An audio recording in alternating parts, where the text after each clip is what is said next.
welcome back.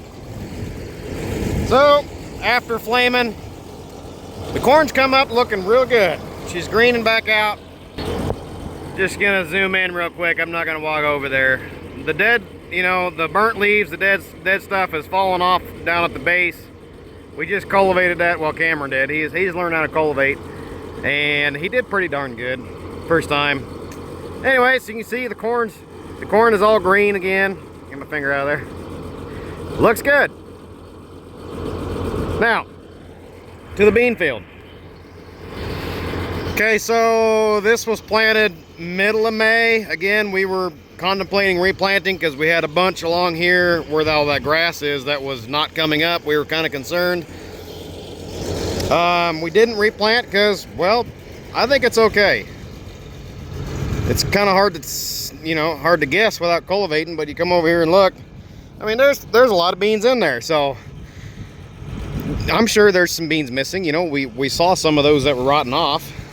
There might be some of that up here in the main part of the field, but I don't think it's that big of a deal this time. So we didn't replant. Now, I think it was like day 5 after plant. We planted in the dry dirt. We planted 2 inches deep because it was dry. You know, we were way down there. So we planted deep, and then we tine weeded it on like day 5. Didn't have any moisture. Smoothed everything off. And then we got cold, wet, you know, 55, 50 degrees for like 10 days. So the beans just sat there. They didn't want to grow. They didn't want to do anything. And then finally, you know, when we were down here, we were kind of contemplating looking at stuff, and we rotary hoed them. So this last pass through here is rotary hoed, and it looks pretty darn good.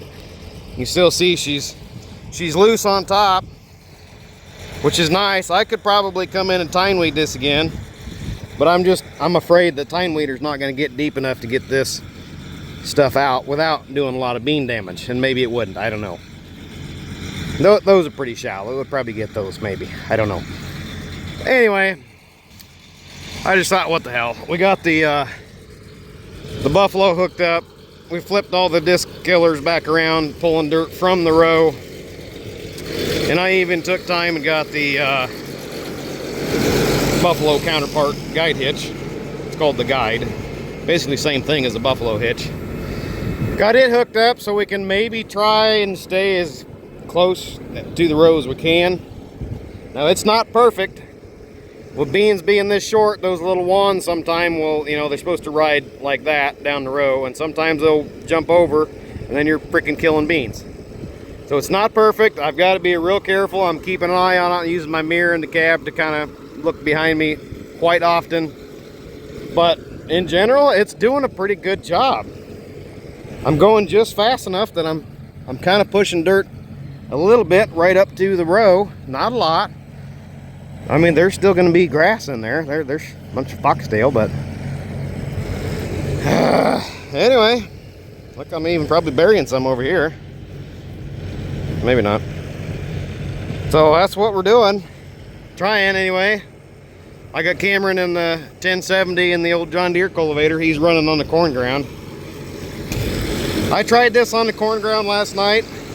I don't know what it is about the beans and the corn, but this guide hitch could not tell where the corn was. He just kept wiping it out. So I pulled out of there, let Cameron do that. Man, look at all that freaking foxtail in these end rows. Ugh. Okay, let's go.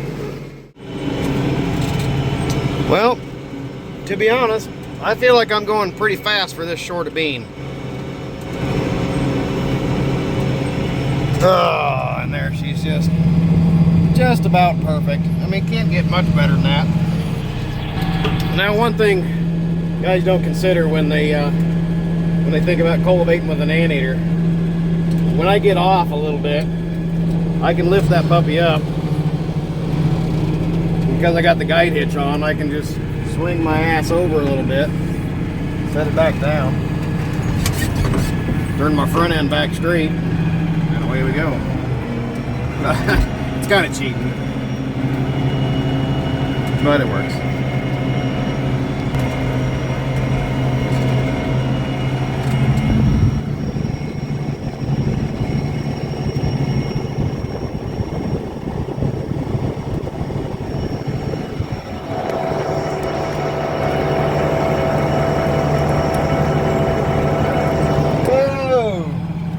wasn't paying attention, I'm getting all sorts of off my row. I'm just about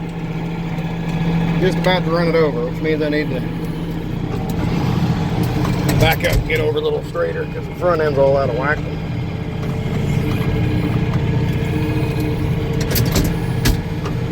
Trying to get you guys some footage, and I'm about killing my beans. Okay, that's good.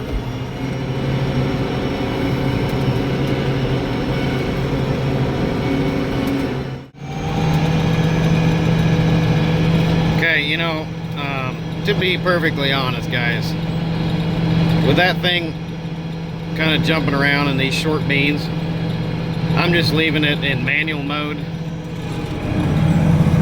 on the controller. Hold on, I gotta stop. So we've got automatic and manual, okay?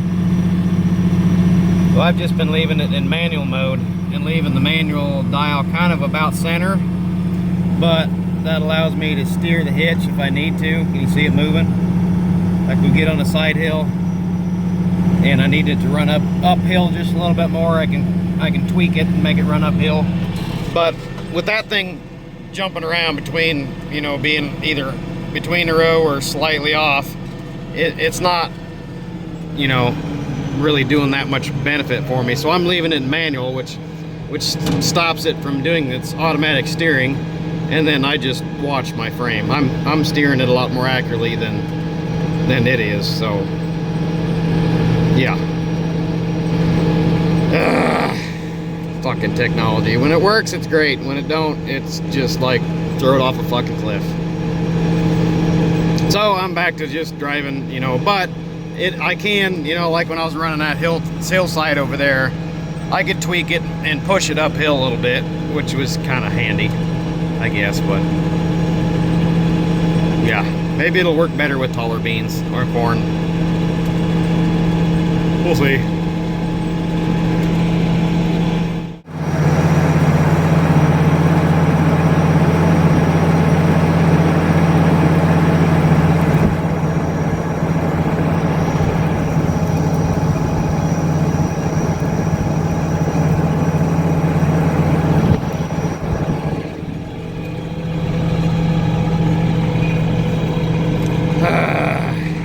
Yep. Long, tedious process. Well, I'm almost done. I'm doing the second end row pass last this time instead of doing them first.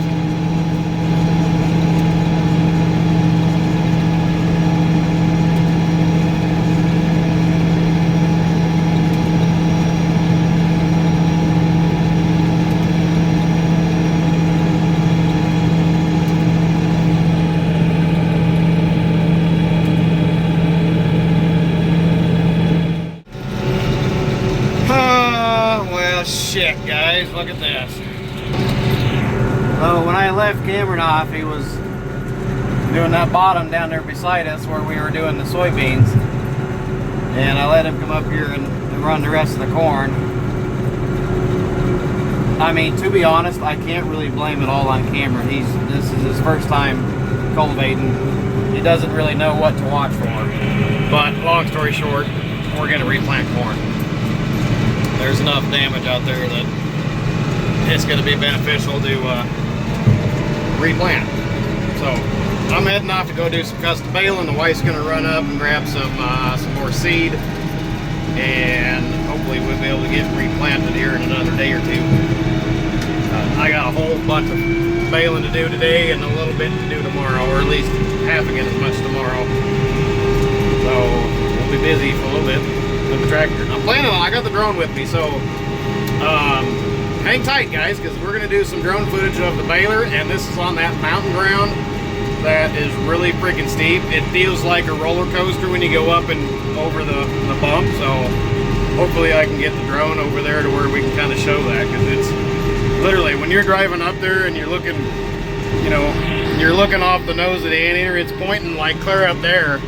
And then as you come up and over, it's like looking straight down again. It's crazy. So, all right, let's go get some footage of that. Hang tight. Well, I apologize. I was just gonna get the drone out and realized I forgot to bring the batteries for the drone. They're sitting on the charger. God dang it. So, yep, there's the mountain I'm telling you about. We're climbing. It's really hard to tell the steepness of the grade from the cab.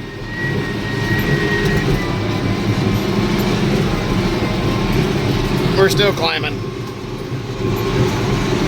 And she's going to get steeper in just a minute.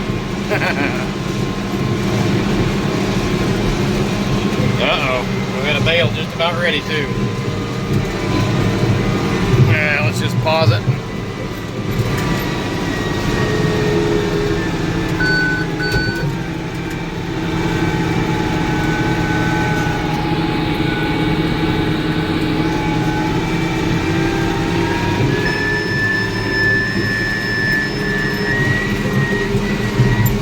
Dump that one out right here on top of the hill. Yes, I mean that's just goes straight off the edge of the earth. Really not that bad up over here. Just coming up this way and then it goes bloop, straight down. Hope this bale stays up here. It should.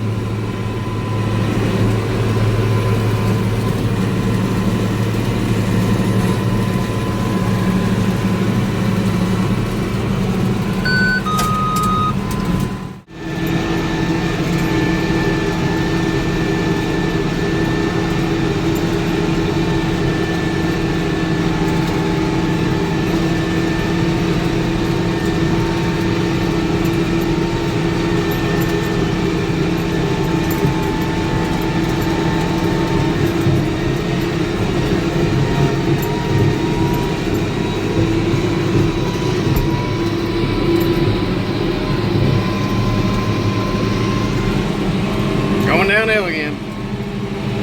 Well, we got about 60 acres to do on this guy, on this grass. And then we got to go over there and do that guy. He's over there raking it right now. I don't know if you can maybe see him running on that hillside right there.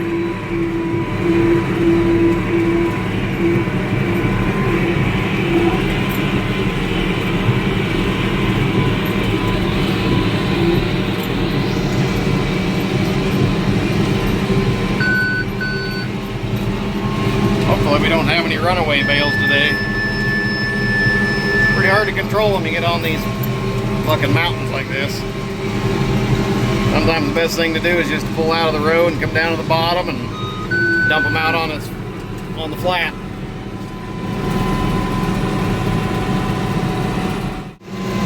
Well, we just got done with that guy. Now we're on to the next field. We had 61 bales on that frickin' mountain farm. I had two bales ended up, took off roll and went down into the ditch. The first one, I didn't even know it took off. I opened the baler, shut the door. I looked back and I thought, oh, where the fuck that son of a bitch go? I'd never even seen it. It turned immediately and went into the ditch. It's in a spot where he can get to it. Not real easily. He don't have a loader tractor. The second one, I stopped and turned sideways, and I'm like, no, that bale's fine. It'll be good. So that son of a bitch went end over end down the hill right beside me. So it went doop, doop, doop, doop. It didn't roll. It went end over end. So it came out the back end this way, and it went bloop, bloop, bloop, bloop. That rarely happens. It's pretty steep fucking ground for that to happen. So anyway, it happens. I'll knock off the cost of 2 bales for him. Not that, I mean, I'm sure he's going to go in and get them, but the fact that he's got to go through the hassle of getting a chain out and wrapping around them and dragging them out there, so I'll just give them to him for free. It's a pain in the ass, but anyway. So this field's pretty straightforward. I don't think we'll have much difficulty with this one, and it's not quite as big.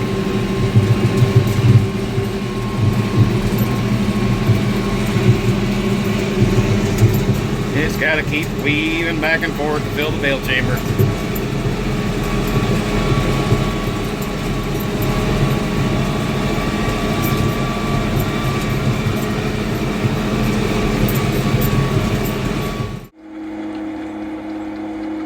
Just got back from baling and I set camera down here to do the corn termination.